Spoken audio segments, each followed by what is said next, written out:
We all know what's happening to the sovereignty of this country. It's being leached away, little by little by little. You see the United Nations talking about setting up a universal criminal court that can prosecute American soldiers without our permission. We see the IMF right now lending tens of billions, scores of billions, hundreds of billions of dollars, putting at risk the American people without the say-so of the Congress of the United States of America. Last fall, the most trusted man in America, Walter Cronkite, he got an award.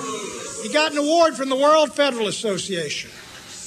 And he went up there to the World Federalist Association, and what did he say? He said, we Americans have got to have the courage to give up our sovereignty. We've got to have the courage to put our troops under UN command and get a world army to defend world peace, because that's where the world is gone. I'll give Cronkite credit. He says out loud what Gore believes and what Clinton believes and what Strobe Talbot says out loud.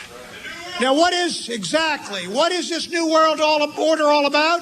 It is about a reversal of the American Revolution. The American Revolution was a bunch of farm kids and men working in blacksmith shops and working in other jobs, standing up to the greatest army on earth at places like Lexington and Concord and saying to the whole world that forever, no matter what happens, we Americans will decide here and decide for ourselves our own destiny.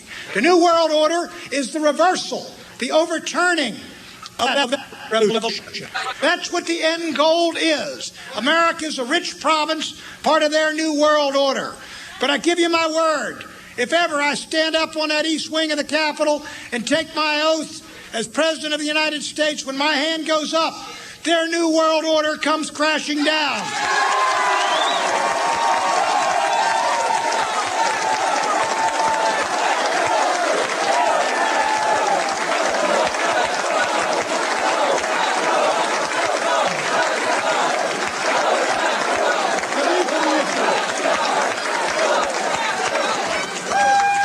Now, if we don't get into those debates, we don't get this nomination, we don't get out there this fall, that won't even be heard.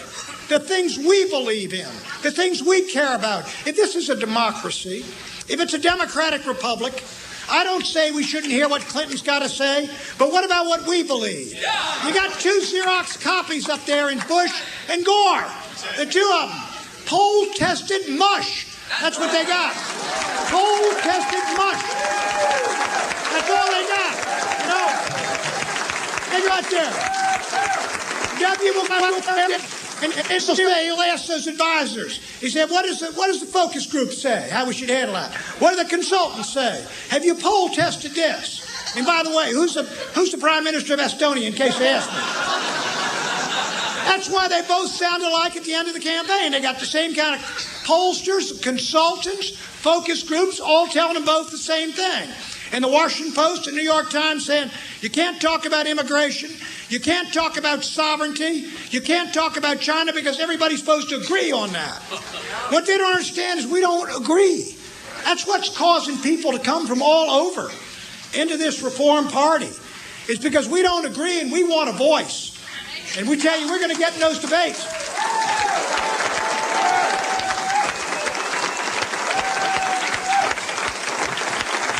You know, they got that rinky-dink little presidential debate commission.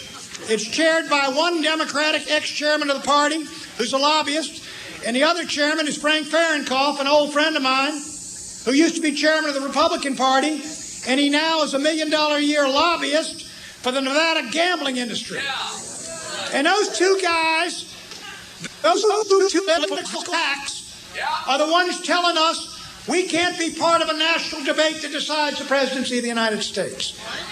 Well, I got news for them. Look, if they can have 6 people debate in Mexico, we can have 3 debate in the United States. They got them all in Mexico.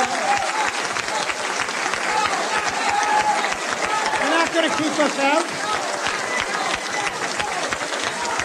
They're not going to keep us out of those debates, friends. They got 6 folks debating down in Mexico. and they can't have 3 in the United States. You know, I'm going to call Ernesto Zedillo's the president of Mexico, and he doesn't like me. He said so many, many times, that I don't like Buchanan.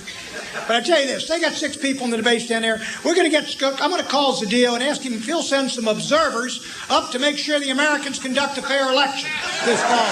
We got some observers up there.